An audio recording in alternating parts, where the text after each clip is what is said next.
Part 3, American education sucks, or formal education sucks, or any education that I don't perpetrate sucks. Getting back to history, if you look at the personalities of these two men, Marshall could get people to like him who disagreed with him politically. Patrick Henry was a states writer, a Democrat. Marshall wanted a powerful federal government and was a Federalist.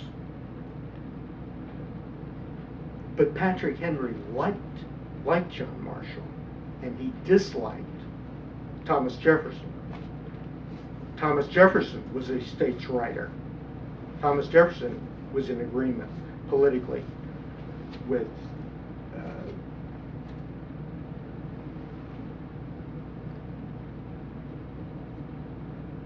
Patrick Henry. But the skills of Marshall in compromising and in not making enemies of people with whom he disagreed. Incidentally, there's a touch of that in Obama. That if Obama is elected, and if he proves to be a reasonably good president, it will be because he has these traits that John Marshall used skillfully in a different era.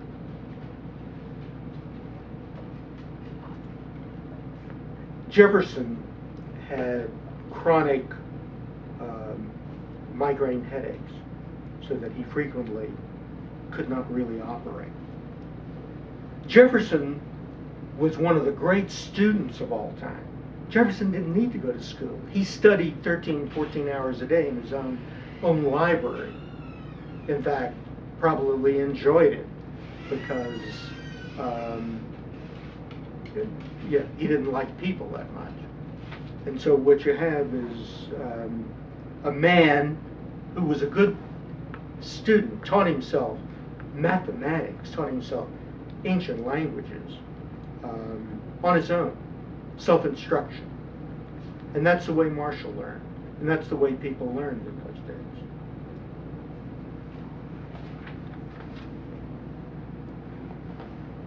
Jefferson couldn't bear to be around people who were angry.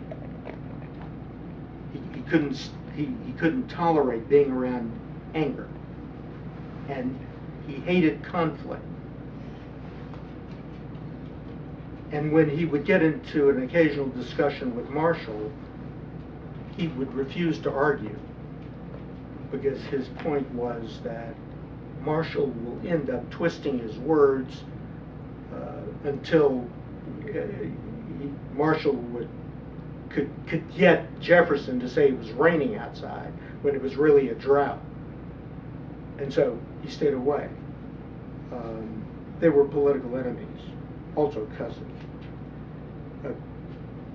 So what you have is a man who was psychologically robust, who fought in the American Revolution. Marshall. Jefferson did not. When he was an old man and Chief Justice, the state of Virginia in the War of 1812 didn't want their capital to be burned, as it was in the American Revolution when Jefferson refused to defend. And so they got this man who was almost 60 years old, who was the Chief Justice of the United States, and they asked him to plan the defense of the city.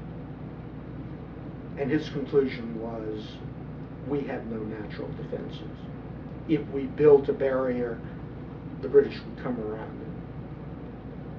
What we have to do is depend on our wits, on maneuver, on watching what they do and then countering it.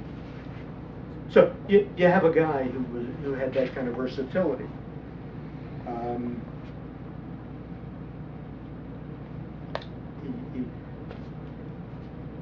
so if you don't know this about Marshall, if you don't know that this man set out to create a nation from a bunch of separate colonies and used activism on the Supreme Court to bring about these things in ways that were enormously politically clever. I mean, under Marshall, the court would never decide a case that it couldn't enforce, because they knew that if they couldn't enforce a decision, that would weaken the United States as against the states. All right, so history is 99% understanding human beings, ordinary human beings, not heroes, because that's what history is about, and that's not what it's taught. Science has to do with the functioning of matter and energy. Human beings consist of matter and energy, and life is something that's ever changing and that sustains itself. And understanding life processes is what biological science is about. Not the knee of the frog. This is Tuesday. The subject must be the frog. I mean, if you need to learn about the frog to learn about life, if you need to learn about the adaptations different organisms have made, then you have something general, something you can apply to new ideas. I don't know what math is. I mean, I have studied calculus, I studied trigonometry, I passed physics in college with B's, didn't understand anything. Passed chemistry with A's, understood a little bit.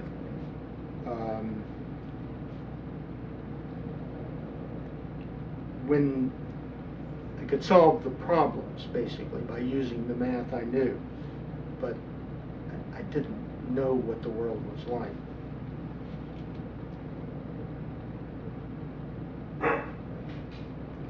So if you want to understand, one, what is the physical universe like, and how do people live in it? And why do people live in it in different ways? And why do people, do all people seek happiness? And I can assure you they do. They may lie about it, or they may be happy by denying it, but they do. And if you understand human motivation and the way people relate to each other, and the way individualistic cultures operate versus cultures in which people conform more clearly to groups of which they're part, you'll understand something about what the world looks like and what you have to do in your own life. If you have motivation, then that means you're excited, you're generating energy, there's something you want to do, there's something you want to know, because it has an outcome. And that outcome is not a good grade on a multiple choice test. Because when you get out of school, you're not going to know shit. And you'll end up with a mortgage that you can't afford on top of it. Okay, so did you just give me a... Okay. So I would recommend that the curriculum needs to have literature only as it illuminates what human beings are like. Science in that it illuminates the environment in which human beings live. And math and quantitative skills, because these are ways of manipulating information to solve problems and to create new things that may be valuable. The end of part 3.